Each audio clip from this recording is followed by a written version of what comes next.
धृतराष्ट्र, पांडु और विदुर के लालन पालन का भार भीष्म के ऊपर था। तीनों पुत्र बड़े होने पर विद्या अध्ययन के लिए भेजे गए। धृतराष्ट्र बल विद्या में, पांडु धनुर्विद्या में तथा विदुर धर्म और नीति में निपुण हुए। युवा होने पर धृतराष्ट्र अंधे होने के कारण राज्य के उत्तराधिकारी न बन सके। विदुर दासी पुत्र थे, इसीलिए पांडु को ही हस्तिनापुर का राजा घोषित किया गया। भीष्म ने धृतराष्ट्र का विवाह गंधार की राजकुमारी गांधारी से कर दिया। गांधारी को जब ज्ञात हुआ कि उसका पति अंधा है, तो उसने स्वयं अपनी आंखों पर पट्टी बांध ली। उन्हीं दिनों यदुवंशी राजा सूरसेन की पोषित कन्या कुंती जब सयानी हुई, तो पिता ने उसे घर आए हुए मेहमानों की सेवा में लगा दिया। पिता के अतिथि गृह में जितने भी साधु महात्मा, ऋषि मुनि आदि आते, कुंती उनकी सेवा मन लगाकर किया करती थी। एक बार वहां दुर्वासा ऋषि आ पहुंचे। कुंती ने उनकी भी मन लगाकर सेवा की। कुंती की सेवा से प्रसन्न होकर दुर्वासा ऋषि ने कहा, पुत्री, मैं तुम्हारी सेवा से अत्यंत प्रसन्न हुआ हूँ।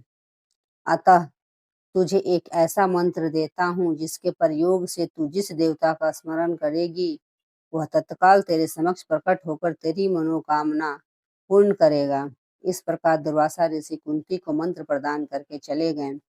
एक दिन कुंती ने उस मंत्र की सत्यता की जांच करने के लिए एकांत स्थान पर बैठकर उस मंत्र का जाप करते हुए सूर्यदेव का स्मरण किया। उसी क्षण सूर्यदेव वहां प्रकट होकर बोले, देवी, मुझे बताओ कि तुम मुझसे किस वस्तु की अभिलाषा करती हो। मैं तुम्हारी अभिलाषा अवश्य पूर्ण करूंगा। इस पर कुंती ने कहा, हे देव, मुझे आपसे किसी प्रकार की अभिलाषा नहीं है। मैंने तो केवल मंत्र की सत्यता परखने के लिए ही उसका जाप किया है। कुंती के इन वचनों को सुनकर सूर्यदेव बोले, हे कुंती, मेरा आना व्यर्थ नहीं जा सकता। मैं तुम्हें एक अत्यंत पराक्रमी तथा दानशील पुत्र प्रदान करता हूँ। इतना कहकर सूर्यदेव अंतर्ध्यान हो गए। कुंती ने लज्जावश यह बात किसी से नहीं कह सकी। समय आने पर उसके गर्भ से कवच कुंडल धारण किए हुए एक पुत्र उत्पन्न हुआ। कुंती ने उसे एक मंजूषा में रखकर रात्रि बेला में गंगा में बहा दिया। वह बालक बहता हुआ उस स्थान पर पहुंचा जहां पर धृतराष्ट्र का सारथी अधिरथ अपनी अश्व को गंगा नदी में जल पिला रहा था। उसकी दृष्टि कवच कुंडलधारी शिशु पर पड़ी। अधिरथ निसंतान था, इसलिए उसने बालक को अपने छाती से लगा लिया और घर ले जाकर उसे अपने पुत्र के जैसा पालने लगा। उस बालक के कान अति सुंदर थे, इसलिए उसका नाम कर्ण रखा गया। कर्ण गंगा जी में बहता हुआ जा रहा था कि महाराज धृतराष्ट्र के सारथी अधिरथ और उनकी पत्नी राधा ने उसे देखा और उसे गोद ले लिया और उसका लालन पालन करने लगे। कुमार अवस्था से ही कर्ण की रुचि अपने पिता अधिरथ के समान रथ चलाने की बजाय युद्ध कला में अधिक थी। कर्ण और उसके पिता अधिरथ आचार्य द्रोण से मिले, जो कि उस समय युद्ध कला के सर्वश्रेष्ठ आचार्यों में से एक थे। द्रोणाचार्य उस समय कुरु राजकुमारों को शिक्षा दिया करते थे। उन्होंने कर्ण को शिक्षा देने से मना कर दिया, क्योंकि कर्ण एक सारथी पुत्र था और द्रोण केवल क्षत्रियों को ही शिक्षा दिया करते थे। द्रोणाचार्य की असम्मति के उपरांत कर्ण ने परशुराम से संपर्क किया, जो कि केवल ब्राह्मणों को ही शिक्षा दिया करते थे। कर्ण ने स्वयं को ब्राह्मण बताकर परशुराम से शिक्षा का आग्रह किया। परशुराम ने कर्ण का आग्रह स्वीकार कर किया और कर्ण को अपने समान ही युद्ध कला और धनुर्विद्या में निष्णात किया। कर्ण को उसके गुरु परशुराम और पृथ्वी माता से श्राप मिला था। कर्ण की शिक्षा अपने अंतिम चरण पर थी। एक दोपहर की बात है, गुरु परशुराम कर्ण की जंघा पर सिर रखकर विश्राम कर रहे थे। कुछ देर बाद कहीं से एक बिच्छू आया और उसकी जंघा दूसरी जंघा पर काट कर घाव बनाने लगा। गुरु का विश्राम भंग न हो, इसलिए कर्ण बिच्छू को दूर न हटाकर उसके डंक को सहता रहा। कुछ देर में गुरु जी की निंद्रा टूटी और उन्होंने देखा कि कर्ण की जांघ से बहुत रक्त बह रहा है। उन्होंने कहा कि केवल किसी क्षत्रिय में ही इतनी सहनशीलता हो सकती है कि वह बिच्छू का डंक सह ले, न कि किसी ब्राह्मण में। और परशुराम जी ने उसे मिथ्या भाषण के कारण श्राप दिया कि जब भी कर्ण को उसकी दी हुई शिक्षा की सर्वाधिक अवस्था होगी, उस दिन वह उसके काम नहीं आएगी। कर्ण, जो कि स्वयं ये नहीं जानता था कि वह किस वंश से है, ने अपने गुरु से क्षमा मांगी और कहा कि उसके स्थान पर यदि कोई और शिष्य भी होता तो वो भी यही करता।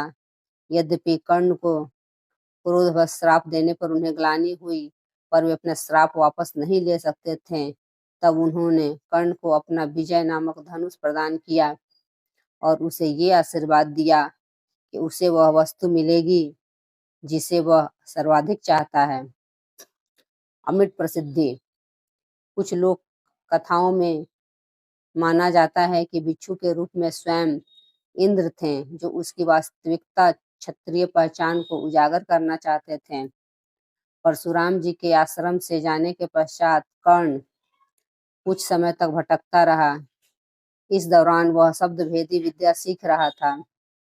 अभ्यास के दौरान उसने एक गाय के बछड़े को कोई वन्य पशु समझ कर लिया और उस पर शब्द भेदी बाण चला दिया और बछड़ा मारा गया। तब उस गाय के स्वामी ब्राह्मण ने कर्ण को श्राप दिया कि जिस प्रकार उसने एक असहाय पशु को मारा है, वैसे ही एक दिन वह भी मारा जाएगा, जब वो सबसे अधिक असहाय होगा और जब उसका सारा ध्यान अपने शत्रु से कहीं अलग और किसी और काम पर होगा।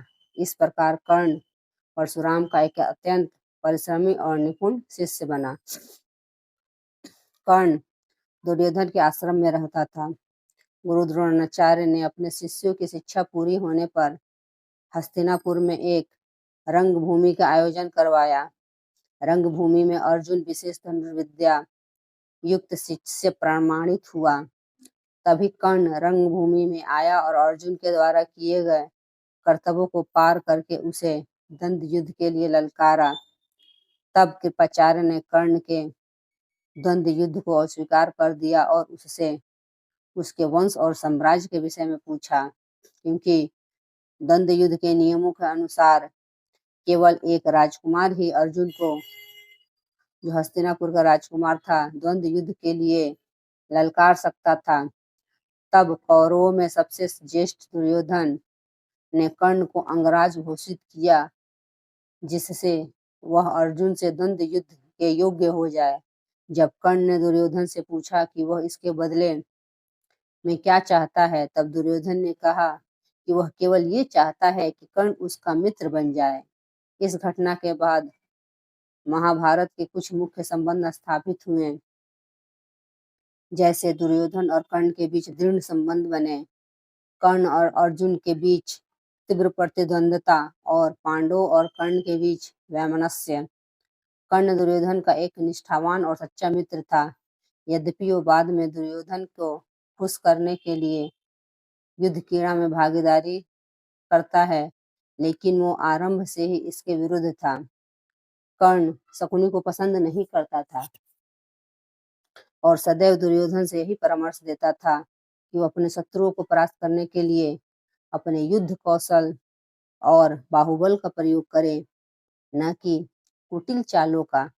जब लाक्षागृह में पांडवों को मारने का प्रयास विफल हो जाता है, तब कर्ण दुर्योधन को उसकी कायरता के लिए डांटता है और कहता है कि कायरों की सभी चालें विफल ही होती है, और उसे समझाता है कि उसे एक योद्धा के समान कार्य करना चाहिए और उसे जो कुछ भी प्राप्त करना है उसे अपनी वीरता द्वारा प्राप्त करे। चित्रांगदा की राजकुमारी से विवाह करने में भी कर्ण ने दुर्योधन की सहायता की थी। अपने स्वयंवर में उसने दुर्योधन को अस्वीकार कर दिया और तब दुर्योधन उसे बलपूर्वक उठाकर ले गया। तब वहां पर उपस्थित अन्य राजाओं ने उसका पीछा किया, लेकिन कर्ण ने अकेले ही उन सबको परास्त कर दिया। परास्त राजाओं में जरासंध, शिशुपाल, दंतवक्र, शाल्व और रुक्मी इत्यादि थे। कर्ण की प्रशंसा स्वरूप जरासंध ने कर्ण को मगध का एक भाग दे दिया। भीम ने बाद में श्री कृष्ण की सहायता से जरासंध को परास्त किया, लेकिन उससे बहुत पहले ही कर्ण ने उसे अकेले परास्त किया था। कर्ण ने ही जरासंध की इस दुर्बलता को उजागर किया था कि उसकी मृत्यु केवल उसके धड़ को पैरों से चीरकर 2 टुकड़ों में बांटकर हो सकती है। नमस्कार दोस्तों, अगर आपको कहानी अच्छी लगी हो तो एक लाइक जरूर करें। धन्यवाद।